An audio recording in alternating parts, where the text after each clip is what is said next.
So step number 4, that is a calculation of the working capital requirement. Please write an answer along with me. Calculation of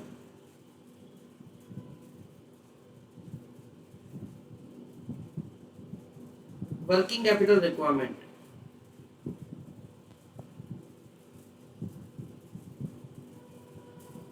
It will be calculated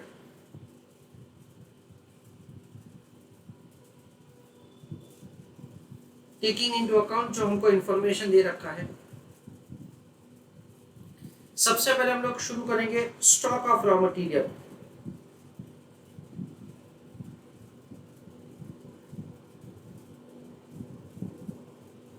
stock of raw material का calculation कैसे किया जाएगा? It is raw material consumption divided by 12 months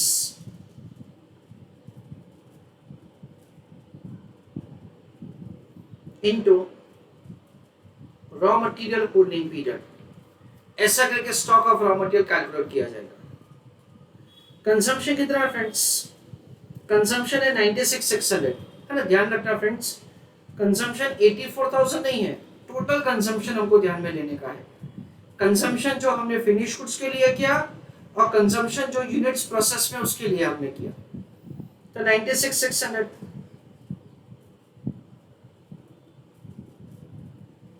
divided by 12 months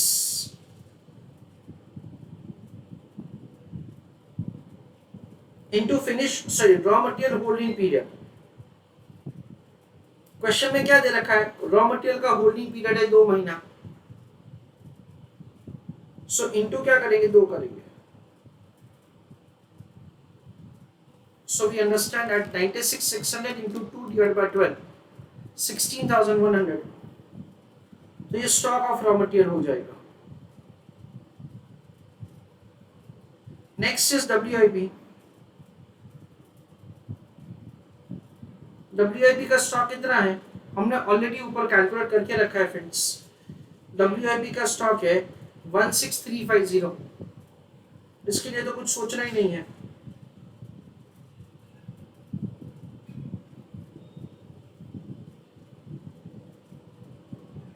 finish goods का stock वापस उसको हमने step number 2 में करके रखा है 14,650।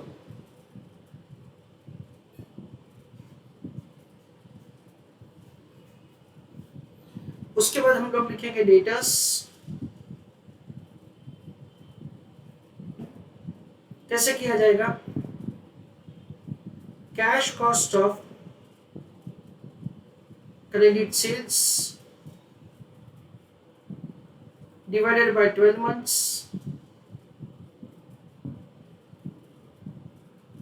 into average collection period and so on। आगे का कैलकुलेशन किया जाएगा। Try to complete the remaining answer on your own, फिर मैं करके देता हूं।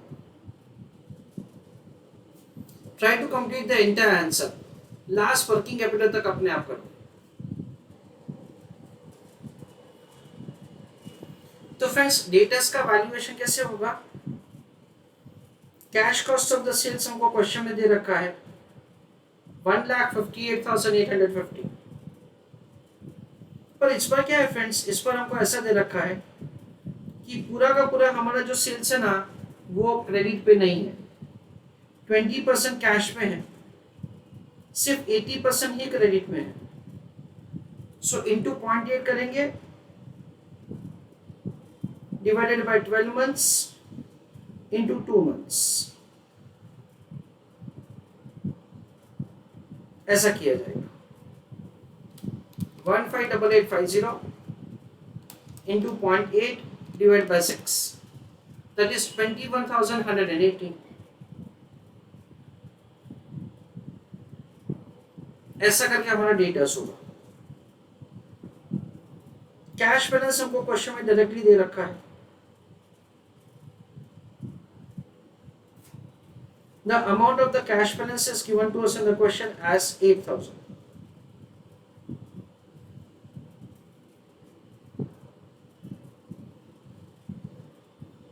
उसके बाद हमको दे रखा है prepaid expenses.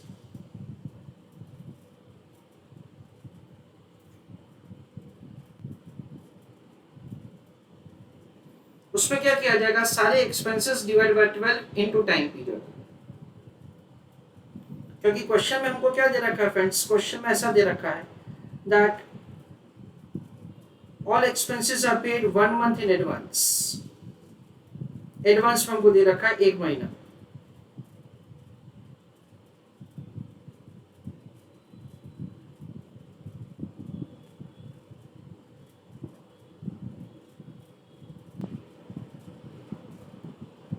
All expenses will be paid 1 month in advance.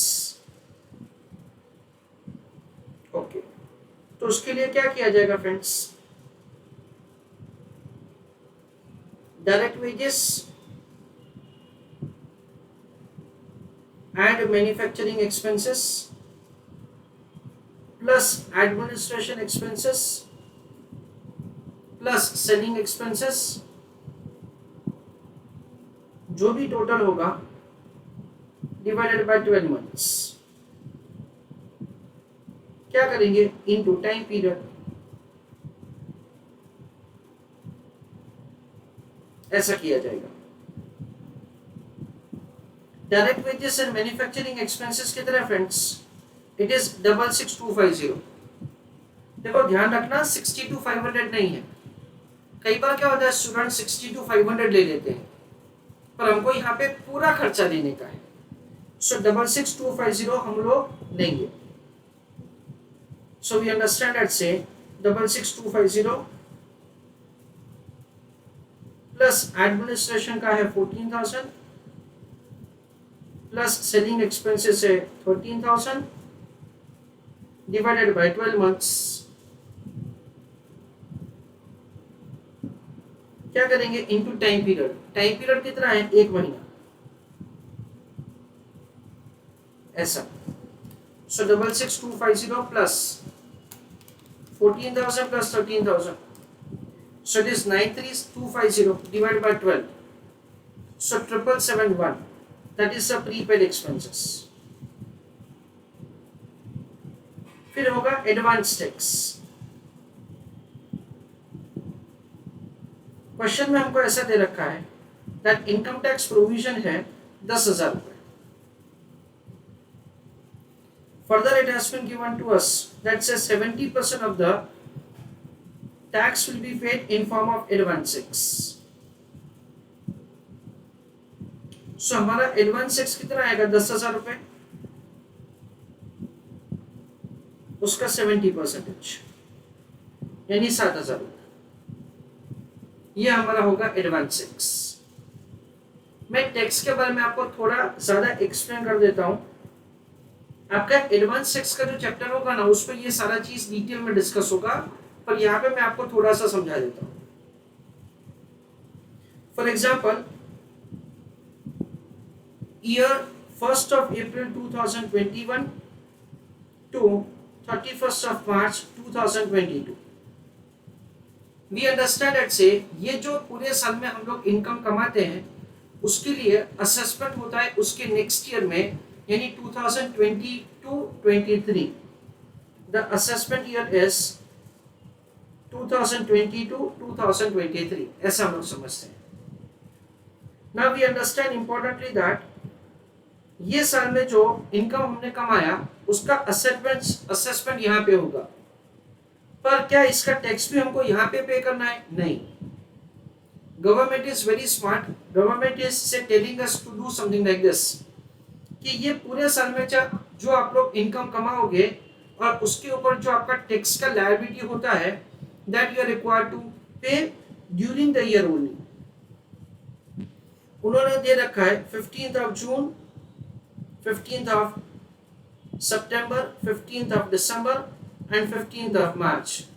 These are the dates provided by them for making payment of advance tax. इसलिए कई बार हम लोग न्यूज़पेपर में एडवर्टीजमेंट देखते हैं, ये डेट्स आता है ना उसके एक दिन पहले 2 दिन पहले लाइक एडवांस टैक्स का डेट है, ऐसा वो लोग बोलते हैं।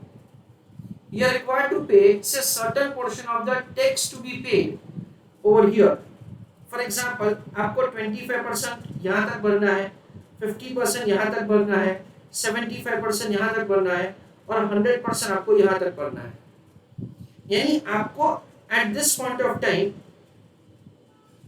15 जून को ये एस्टिमेट करना पड़ेगा कि मेरा पूरे साल का इनकम क्या होगा, उसके ऊपर मेरा इनकम टैक्स का लायबिलिटी क्या होगा, और जो भी मेरा इनकम टैक्स का लायबिलिटी होगा से उसमें से मेरे को 25% ऑफ द टैक्स, 25% मैं अज्यूम कर रहा हूँ, the rates would be say as what they have provided in the section. तो आपको 25% ऑफ टैक्स यहाँ वहां तक पे करना है, आपको 50% ऑफ द टैक्स यहाँ तक पे करना है. So you have to make the estimation at the respective dates about the payment of the advance tax. ऐसा हम लोग समझते हैं. We understand further like this that अगर मैंने यहाँ तक 50% ऑफ टैक्स पे नहीं किया तो क्या होगा, जब मैं सेल्फ असेसमेंट टैक्स पे करता हूँ ना, at that time I have to make payment of the interest if at all I have not paid the payment of the taxation as I was supposed to pay, as I was required to pay the tax. ऐसा इनका income tax का provision है. ये question में क्या दे रखा है, ये क्वेश्चन में हमको ऐसा दे रखा है कि eight the end of the year जो भी मुझे टैक्स पे करने का था उसमें से मैंने 70% ऑफ द टैक्स एडवांस में पे किया है, और ये जो पेमेंट है ना वो मैंने क्वार्टरली इंस्टॉलमेंट्स में किया है, ऐसा उन्होंने दे रखा है. It means that advance tax कितना होगा, 7,000 रुपए. उन्होंने जो क्वार्टरली पे किया ना, that information is as such not useful for us. क्यों? क्योंकि हमको at the end of the year हमारा जो बैलेंस शीट होगा उसमें एडवांस टैक्स कितना होगा उससे मतलब है, that is an amount of 7,000. Next, almost सारे करंट एसेट्स आ गए. अभी हम लोग लिखेंगे creditors for raw material.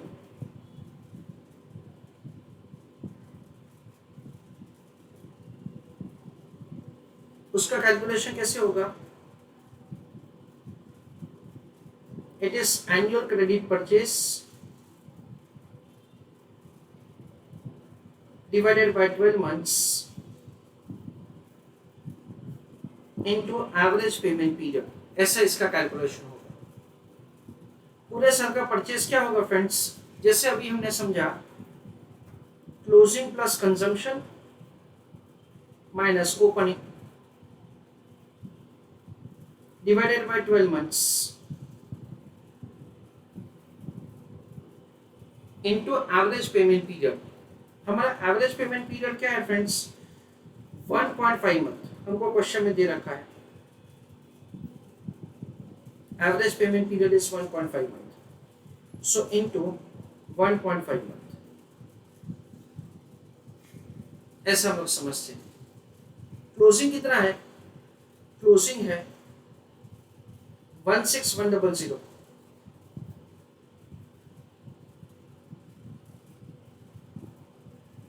Plus consumption कितना है, कंजम्पशन है हमारा 96,600. टोटल कंजम्पशन लेने का है. ओपनिंग कितना है 0. होल डिवाइडेड बाय क्या करेंगे 12 months into average payment period कितना है 1.5 month. ऐसा किया जाएगा. 16,100 plus 96,600 minus 0, that does not have any difference, divided by 12 into 1.5. So 14087.5 और 14088 ऐसा भी लिख सकते हैं हम लोग. 14088 that is the creditors for raw material. उसके बाद हम लोग क्या लिखेंगे, इनकम टैक्स प्रोविजन.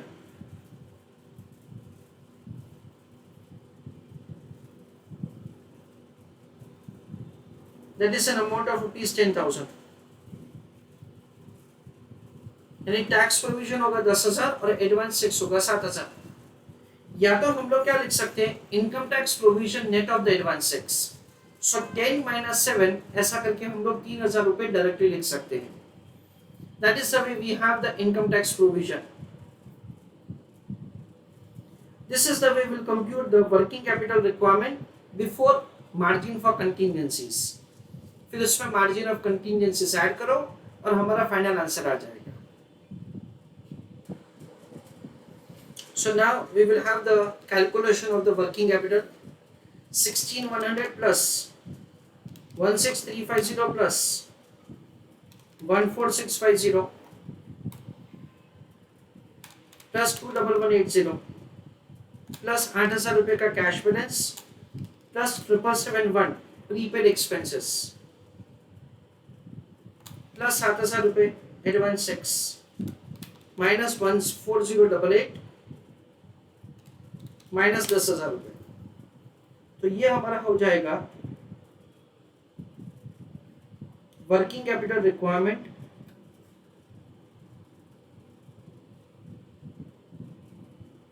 बिफोर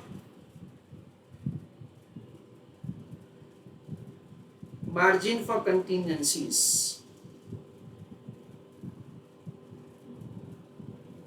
$66,963. उसमें क्या करो, ऐड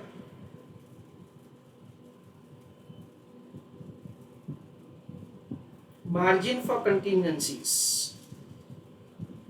कितना दे रखा है? 10%. So it is 6696.3.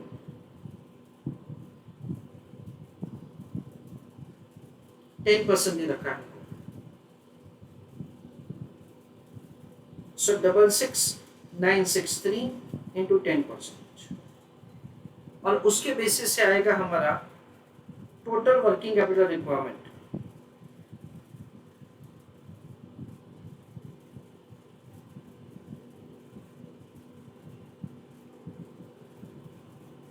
Double 66,963 plus 6696.3 73,659.3 73,659.3. That is the way we are required to write the final answer. So this is the way the final working capital will be calculated.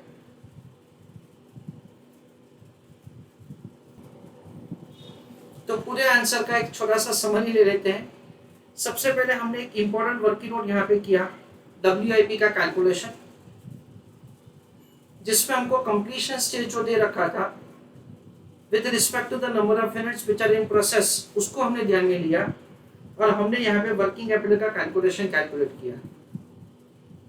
Finish goods, तो जितने भी number of units हमने बनाए उसमें से कुछ number of units हमारे stock में पड़े हैं, उसका वैल्यूएशन किया at the end of the year. Then calculation of cash cost of the sales. Method number 1 quite simple. Method number 2 जिसमें हम लोग सबसे पहले WIP के लिए जो भी खर्चा हो वो ऐड करते हैं, फिर क्लोजिंग WIP को डिडक्ट करते हैं. However, my suggestion is to follow this method from examination point of view, not the first one. उसका सिंपल रीजन ये है कि अगर हम लोग फर्स्ट मेथड से जाते हैं ना तो हमको याद रखना पड़ेगा कि ये 84,000 प्लस रॉ मटेरियल जो भी कंज्यूम हुआ है WIP के लिए, that is the total consumption of the raw material, जिसके ऊपर हमको रॉ मटेरियल का स्टॉक कैलकुलेट करना है. ये direct wages and variable expenses है. उसके अलावा कुछ खर्चा हुआ है for units which are in the process, और उसको ध्यान में लेना है for calculating the prepaid expenses. That is the reason से मेरा सजेशन है, आप लोग फर्स्ट मेथड से भी जा सकते हैं कि सेकंड मेथड से जाइएगा. यहाँ पे हमने एक इंपॉर्टेंट पॉइंट लर्न किया जो था एडमिनिस्ट्रेशन एक्सपेंसेस का, जिसको फिनिश गुड्स के वैल्यूएशन में नहीं लिया जाता है. This is the difference of the costing and financial management. Working capital का रिक्वायरमेंट बहुत ही सिंपल है. और फ्रेंड्स मेरा सजेशन ऐसा रहता है कि instead of preparing the separate working notes, हम लोग एक ही टेबल पे सब कुछ इनकॉर्पोरेट करते हैं, सो दैट से from examination point of view हमारे लिए कम वर्किंग में से हम लोग पूरा आंसर कर पाएंगे. इसलिए मैं पूरा का पूरा वर्किंग टेबल में ही करवाता हूँ. If at all somebody wants to prepare a separate working note, then he or she may. Again नया पॉइंट आया हमारा एडवांस टैक्स का, जो हम लोग like 70% of the income tax liability is paid in form of advance tax, और tax provision हो जाएगा हमारा 10,000.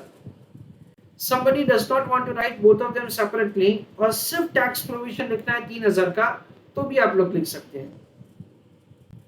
Working capital before margin of contingencies, फिर 10% हमने ऐड किया क्योंकि हमारा एस्टिमेशन में कुछ गड़बड़ हो सकता है इस वजह से, और उस हिसाब से हमने फाइनल आंसर कैलकुलेट किया है. चलो write down a small note.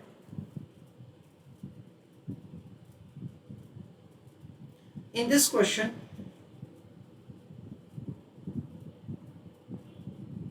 comma we have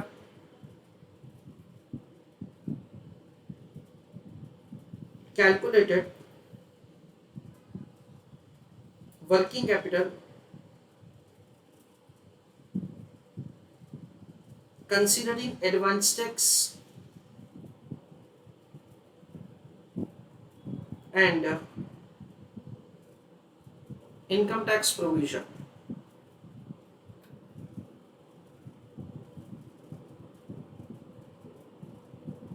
Full stop.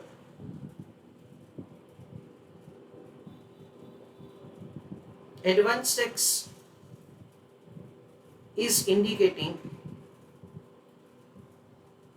comma, an amount of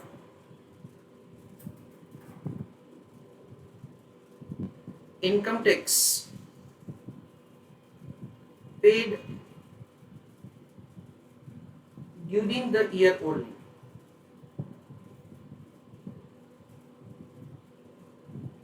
Full stop. Bracket में लिखो paid in quarterly installment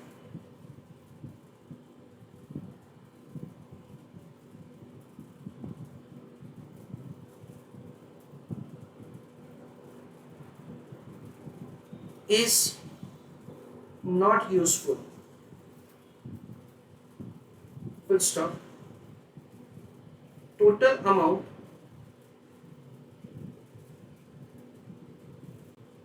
paid by end of year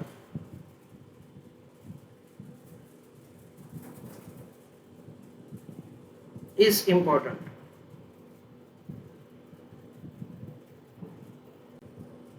Full stop. Which paragraph write down?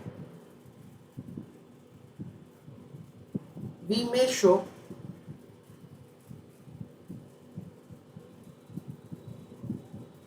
income tax provision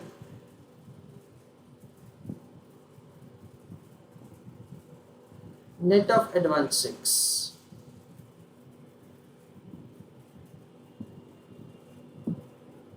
Full stop. उसी में आगे लिखिए आप लोग further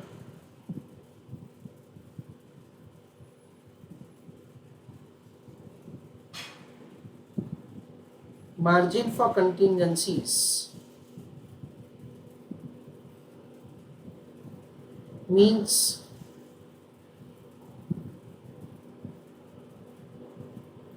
additional working capital arranged